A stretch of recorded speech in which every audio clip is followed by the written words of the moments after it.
Disclaimer: the games showcased in this video may contain disturbing themes or imagery that may upset the average viewer. Proper discretion is advised when watching. Also, I'm pretty sure this goes without saying, but none of the games I'll be showing off are horror games. Otherwise, it would be kind of missing the point of the video, wouldn't it? Roblox has a ton of strange experiences. It's what one can expect when most of the audience you want to cater to are little kids with impressionable brains and vulnerable dopamine receptors. However, some of these games can sometimes be so weird, so unbelievably odd and bizarre, that one can't help but wonder who it's supposed to be aimed to, and what was going on in the mind of the person developing it. As such, I wanted to take a small break from looking for my next game recommendation to talk about some of the weirdest games I've come across, and depending on the type of person you are, you might be intrigued, disgusted, or even hysterical. I know for a fact I'm slowly losing my sanity making videos for Roblox in the first place, so let's start, shall we? Starting off with childhoods. At first, this experience appears to be your typical parenting game, where you get a child and care for it as you do a bunch of odd jobs to feed it and play with it and keep it happy. But as you play, and as you get introduced to all the mechanics and the world, you notice a few bizarre things. First of all, the children you get are not human per se. In fact, to get a child, you need to insert money into a machine, which then will grab a blanket, place it on a platform, and fill it with a liquid which immediately transforms into an alien baby. Okay.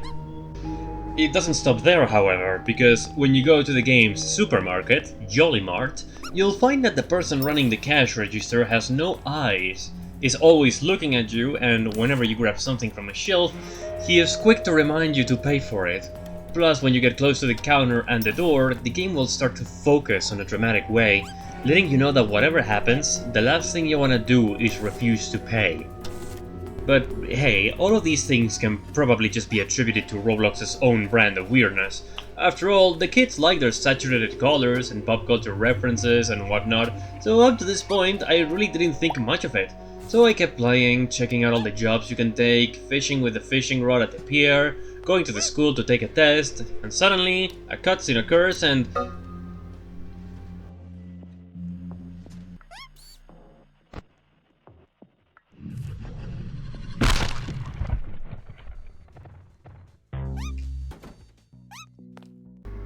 I beg your pardon? So yes, in this game there is a monster that comes out at night, the Child Muncher, and it's the reason why you can buy weapons for you and armor for your children at the mart.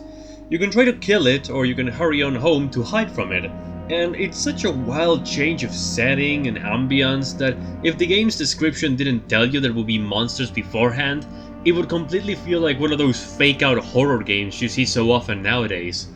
But the weirdness and creepiness doesn't even stop there, no sir, because walking around the city, I also came across this dark, lanky monster who I approached cautiously and saw that, in exchange for money, you can give it your children. I mean, wow, what is this, fear and hunger? Factory-made children, a monster that eats them, a monster you can give children to in exchange for money.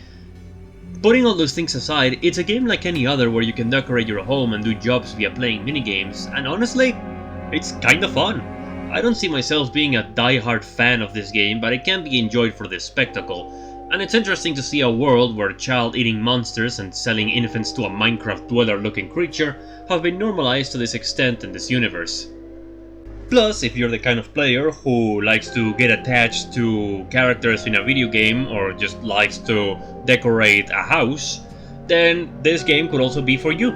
You know, after all, waiting for a horrible 10-foot monster to stop stomping around looking for children to eat does give you a good excuse to rearrange the furniture a little bit.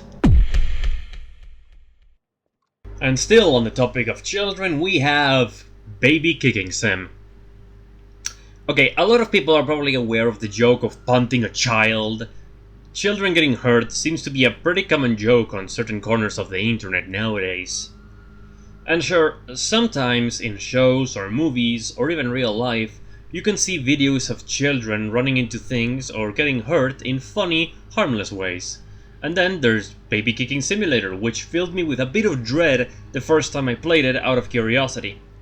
Now, the gameplay is nothing too groundbreaking. You get close to your assigned baby, you kick it, hilarity ensues. But upon closer inspection of this game, you start to notice things like our character being understandably concerned at the fact everyone likes to kick babies, or the fact there is a counter for the number of babies you have destroyed, which is represented by the unmoving body of an infant with its head purple, and I don't think I need to explain what this is supposed to represent. Aside from that, the game's kind of a nothing burger. It has quests, gears, the works, but the premise itself is... I'm not gonna sugarcoat it, okay? It's fucked up.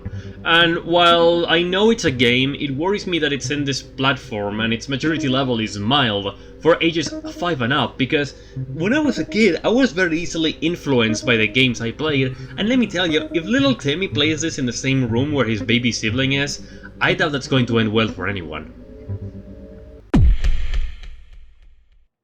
Next up, Bart by Ay Caramba. This experience takes place in a closed-off facility. Dark, no music to be heard, except for one radio in an operating room, playing a distorted version of Pearl's radio song. In this game, you can be a janitor, a scientist, a security officer, or you can be a Bart. And yes, in case you're wondering, they do mean that Bart. There are a few things you can do in this game. You can go to the cafeteria, walk around, get some food, explore, beat players to death. Yes, if you press F, you can actually punch other players. And in this game, because of that, a lot of the time you'll see plenty of revolts. And the funny thing is, that's kind of the reason janitors exist, because their job is to clean up all of the blood splatters left by the fights. The scenery is incredibly bleak and claustrophobic. The scientists can drag Barts around with a rope. You can dispose of dead bodies by taking them to the incinerator room, and everyone has the potential to be a complete psychopath, not just as a Bart, but also as a scientist, a guard, or a janitor. The concept in itself is very strange, because there's no explanation as to what's going on in here or what led to this. It has no description, nothing. It's a look at an universe where Bart Simpson is a species of experiments, or perhaps a race of its own, and there's an inhumane facility designated to study them. If you wish to see the depths of depravity that reside in the human mind, then I'd suggest playing this, because it gets messed up.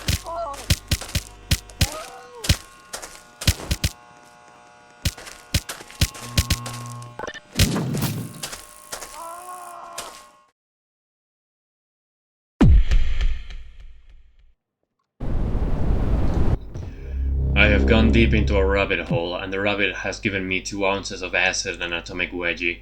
There are times in my degreeless career as a content creator where I experience things so alien and out of left field, the only thing I can do is clap. This is what 5 infinite nights at Build to Survive the Cats is like. From the get-go, the look of the game page already lets you know this is gonna be something akin to Cruelty Squad, and sure enough, this game is a confusing, blocky mess that takes a while getting used to, and even then, you won't understand a thing, but that's okay. The lore of this game, from what little you can gather, is that you're the last remnant of human civilization, and you find yourself trapped in a colossal hole in the ground, forced to fight endless gauntlets against humanity's greatest enemy, cats. Yeah, cats. They're cats. They're low-poly cats that can't even walk properly and goofily bounce all over the place, modeled after a bunch of meme cats from the internet, which will bite you if you get too close and explode into a bunch of giblets when defeated. Yes, you stab and shoot realistic cats in this game, and it's pretty gory, so I wouldn't recommend this game to you unless you're a PETA employee. For what it's worth though, the premise is interesting. The way the models are built is unique to say the least, and the game can get especially creepy from time to time. In fact, there's this thing you can do in between battles, where you can go up to an idol and pray to it. And there's a lot of options. You can ask it things, you can plead, you can wish for things, though it never does anything, to my knowledge. And as for the idol itself, well, let's just say it's not alive. Just pray that it doesn't grow bored of your antics.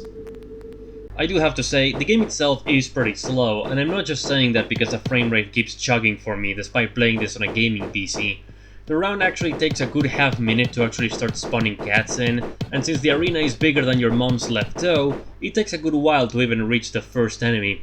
Plus, the controls tab in the settings doesn't actually tell you all of the controls, nor does the game tell you how you're supposed to build things. You have to press R while holding a building tool, click what you want to build, press R again, and then after putting the thing you want to build close to you, click on it to place it. And there's also the fact I couldn't for the life of me figure out how to rotate things. The Cruelty Squad influence is certainly strong with this one, for better or for worse. This game feels like an unidentified SCP, that's how weird it is to play it. As if an alien tried to develop a human game to fit in as a human game developer. Just like with Childhoods, it's good for the spectacle, but not much else, as it gets samey and repetitive very, very fast. But hey, at least you can wear a funny hat. Not everyone gets to get a funny hat, like him.